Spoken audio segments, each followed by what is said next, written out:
अगर आप 2026 में एक इट्सी शॉप स्टार्ट करते हो तो क्या आप सही टाइम पर हो या इट्सी पे बहुत ज़्यादा कंपटीशन हो चुका है, इट्सी बहुत ज़्यादा ओवर क्राउडेड हो चुका है, या सिर्फ पुराने सेलर्स ही इट्सी पे ग्रो कर सकते हैं, न्यू सेलर्स का ग्रो करना जो है इट्सी पे पॉसिबल नहीं है। और आप कॉन्स्टेंटली इट्सी पे स्टार्ट करने के बारे में सोचते तो हो, बट आप किसी ना किसी का ऑनलाइन यूट्यूब पे वीडियो देख लेते हो या फिर आप ऑनलाइन ओपिनियन देख लेते हो जिससे आप डिमोटिवेट हो जाते हो एंड देन आप कभी एक्शन ही नहीं ले पाते हो। मैं आज आपको यही बताने वाला हूँ कि इट्सी पे क्या आपको अब 2026 में स्टार्ट करना चाहिए या नहीं करना चाहिए।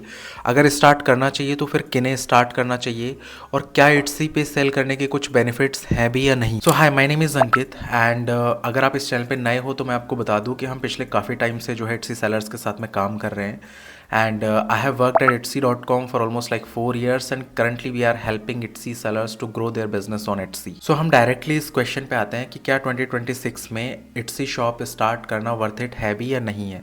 तो इसका शॉर्ट आंसर है डेफिनेटली आपको Etsy पे जो है 2026 में अपनी शॉप जो है वो स्टार्ट करनी चाहिए। अब एक सबसे बड़ा मिथ है कि Etsy जो है बहुत ज़्यादा सैचुरेटेड हो गया है, बहुत ज़्यादा कॉम्पिटिटिव हो गया है।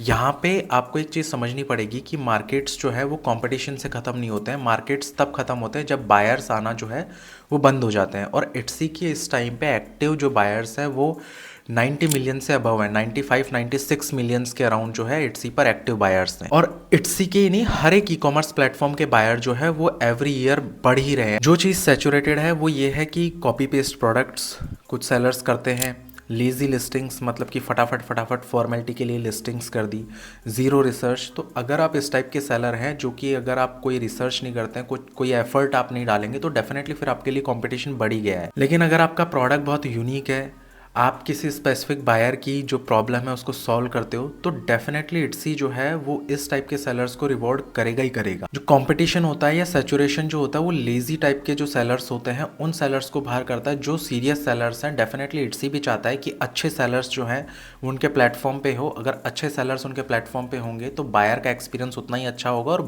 Etsy का बायर जो है वो परमानेंट Etsy का बायर बन करके रहेगा। अब यहाँ पे दूसरा क्वेश्चन ये रहता है या दूसरा मिथ ये है कि सिर्फ पुराने सेलर्स ही जो है वो Etsy पर अर्न कर सकते हैं, रेवेन्यू जनरेट कर सकते हैं, अपना बिजनेस ग्रो कर सकते हैं। बट यहाँ पर भी आपको एक पॉइंट सोचना पड़ेगा कि Etsy कभी भी जब भी कोई सेलर स्टार्ट करता है तो Etsy शॉप्स को प्रमोट नहीं करता है या शॉप्स को जो है रैंक नहीं करवाता है, लिस्टिंग्स को रैंक करवाता है, राइट। तो इस हिसाब से अगर आपकी स्ट्रैटेजी पूरी प्रॉपर है, आपकी फ़ोटोज़ जो है वो बहुत अच्छी है, क्रिएटिव आपने फ़ोटोशूट किया, आपने अपने कॉम्पिटिटर्स को देखा, आपने विनिंग फोटोग्राफी स्टाइल देखी अपनी निश के अंदर, आपने अच्छे से एसईओ किया है, तो फिर डेफिनेटली आपकी लिस्टिंग्स रैंक होंगी, ना कि शॉप वहाँ पे रैंक होती है। अगर आप प्रॉपरली Etsy पे काम करते हो तो आपके लिए बहुत ईजी है 5 साल पुरानी Etsy शॉप को जो है आउट रैंक करना, कंपटीशन से बाहर करना। एंड यू नो, मुझे जो है Etsy पर काम करते हुए 6 साल कंप्लीट हो गए हैं। मैंने शॉप्स को जीरो से जो है ब्रांड बनते हुए देखा है। और ये जो है बेसिकली कोई लक फैक्टर नहीं है कि वो लोग लकी हैं इस वजह से वो सक्सेसफुल हो गए, ऐसा कुछ नहीं है। उन्होंने बस बेसिक्स के ऊपर काम किया and they got the results. Etsy खुद चाहता है कि न्यू सेलर्स जो है वो Etsy पर सक्सीड करें, बिकॉज सी जितने ज़्यादा न्यू सेलर्स होंगे Etsy का रेवेन्यू उतना ज़्यादा होगा, प्लस Etsy के जो बायर्स उनको अच्छा एक्सपीरियंस मिलेगा, उनके पास में वैरायटी ऑफ प्रोडक्ट्स होंगे टू चूज़ फ्रॉम। तो बेसिकली हर एक प्लेटफॉर्म तो यही चाहता है कि उनका बायर जो उनके पास रहे, उनके बायर को वर्ल्ड की सबसे बेस्ट सर्विसेज मिले, सबसे बेस्ट प्रोडक्ट्स मिले, राइट। अब हम बात करते हैं कि Etsy पर किन लोगों को स्टार्ट करना चाहिए और Etsy पर सेल करने के क्या बेनिफिट्स हैं। तो पहला तो ये है कि अगर आप एक ऐसे पर्सन हो जो कि 9 to 5 जॉब कर रहे हो, मतलब जिनके पास बजट नहीं है, जो जॉब गोइंग पर्सन है एंड उनको एक जो है बिजनेस स्टार्ट करना ई कॉमर्स का, तो Etsy आपके लिए सबसे बेस्ट प्लेटफॉर्म है। उसके पीछे रीज़न है, एक तो एंट्री बैरियर बहुत कम है, एक $10 की आपकी सिंपल फीस लगती है Etsy पे शॉप क्रिएट करने के लिए। आप अपनी शॉप क्रिएट करो एंड आप Etsy पे सेल करना स्टार्ट कर सकते हो। अगर आप मान लो कि आपके पास बिल्कुल ही बजट नहीं है, प्रोडक्ट भी नहीं है, कुछ भी नहीं है, तो फिर आप डिजिटल प्रोडक्ट्स के अंदर जा सकते हो। डिजिटल प्रोडक्ट सेल करने के लिए Etsy is one of the best platform. अगर आप डिजिटल प्रोडक्ट बनाते हो, Etsy पे लिस्ट करते हो और प्रॉपरली काम करते हो, तो डेफिनेटली आप 6 फिगर्स 7 फिगर्स जो है वो अचीव कर सकते हो। तो एंट्री बैरियर जो है वो बहुत ही ज़्यादा लो है। प्लस दूसरा एक और पॉइंट है यहाँ पे, सी प्लेटफॉर्म्स तो बहुत सारे हैं, लाइक अमेज़ॉन है और भी बहुत सारे प्लेटफॉर्म्स हैं, Etsy से बड़े बड़े प्लेटफॉर्म्स भी हैं।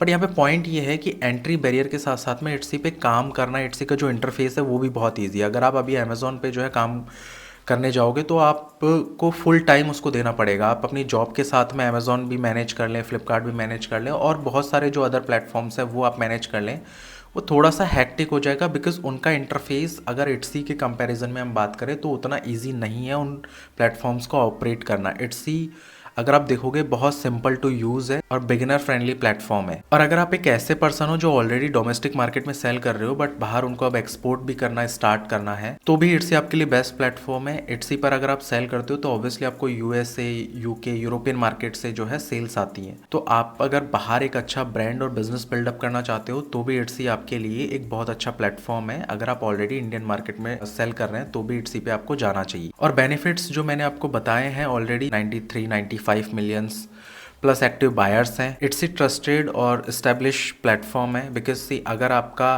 ब्रांड न्यू है, आपने अपनी एक वेबसाइट बनाई है एंड आप जो है अगर मार्केटिंग भी कर रहे हैं, एड्स में पैसा इन्वेस्ट कर रहे हैं, तो क्योंकि आपका ब्रांड न्यू है, कोई जानता नहीं है, बायर्स का ट्रस्ट नहीं है, तो आपको सेल लाने में प्रॉब्लम होगी, राइट। एक और जो दूसरा बेनिफिट है वो ये है कि इट्सी पर आप अपने डिजिटल प्रोडक्ट्स को सेल करके भी 6 फिगर 7 फिगर का बिजनेस आप बिल्डअप कर सकते हो, क्योंकि इट्सी पर डिजिटल प्रोडक्ट्स जो है वो काफ़ी ज़्यादा सेल होते हैं। आप ऐसी शॉप्स जो है वो देख सकते हो इट्सी पर जो डिजिटल प्रोडक्ट्स सेल करते हैं जिनका रेवेन्यू जो है वो 6 फिगर 7 फिगर से भी ऊपर रहता है। तो अगर आप एक ऐसे पर्सन हो जिनके पास में इन्वेंट्री नहीं है, प्रोडक्ट नहीं है और डिजिटल प्रोडक्ट सेल करना चाहते हो तो Etsy is one of the best platform. अगर आप 2026 में इट्सी स्टार्ट करते हो तो बेसिकली आपको बहुत ज़्यादा फॉलोअर्स की ज़रूरत नहीं है, आपको स्टार्टिंग में ही एड्स की ज़रूरत नहीं है, एड्स पे आपको बहुत ज़्यादा इन्वेस्ट नहीं करना है। पर्सनल ब्रांड जो है आपका पहले से बना हुआ ये ज़रूरी नहीं है इट्सी पर, क्योंकि इट्सी ऑलरेडी ट्रस्टेड मार्केट प्लेस है, एस्टेब्लिश्ड मार्केट प्लेस है। जो अभी एक्शन लेंगे, स्टार्ट करेंगे इस वीडियो को देखने के बाद में, जिनके डाउट्स हैं, जिनको स्टार्ट तो बहुत टाइम से करना है बट जस्ट वो एक्शन नहीं ले पा रहे हैं किसी ना किसी रीज़न की वजह से, सो अगर आप प्रॉपरली काम करते हो और अगर आप 6 महीने साल भर जो है इट्सी को देते हो तो फिर डेफिनेटली आप इट्सी पे सक्सीड करोगे ही करोगे। सो आई होप आपको समझ में आया होगा कि इट्सी आपको स्टार्ट करना चाहिए या नहीं करना चाहिए। अगर आप स्टार्ट करते हो, आप जो है कंसिस्टेंसी के साथ में काम करते हो तो डेफिनेटली आप जो है ग्रो कर जाओगे। मोस्टली शॉप्स जो फेल हो जाती हैं उसके पीछे सबसे इम्पॉर्टेंट फैक्टर रहता है वो ये रहता है कि वो क्विट कर देते हैं, पेशेंस नहीं रखते हैं। उनको या तो ये उम्मीद होती है कि मैंने जो स्टार्ट करा, मैंने 10 दिन काम किया, 15 दिन काम किया, महीने भर मैंने दिया एंड देन मुझे सेल नहीं आई एंड देन फिर उन्होंने क्विट कर दिया। बट इस तरीके से चीज़ें काम नहीं करती हैं। इट्सी पर जो भी सेलर्स हैं, जो वही सेलर्स सक्सेसफुल हुए हैं जो कॉन्स्टेंटली जिन्होंने काम किया है, जिन्होंने गिव अप नहीं किया। सो अगर आप ग्रो करना चाहते हैं, आपको एक विजन लेकर के चलना पड़ेगा, आपको सोच करके चलना पड़ेगा कि ये आप एक बिज़नेस बनाने निकले हैं, आप किसी जॉब में नहीं है जिसमें आपको 1 महीने के बाद में सैलरी आ जाएगी, राइट।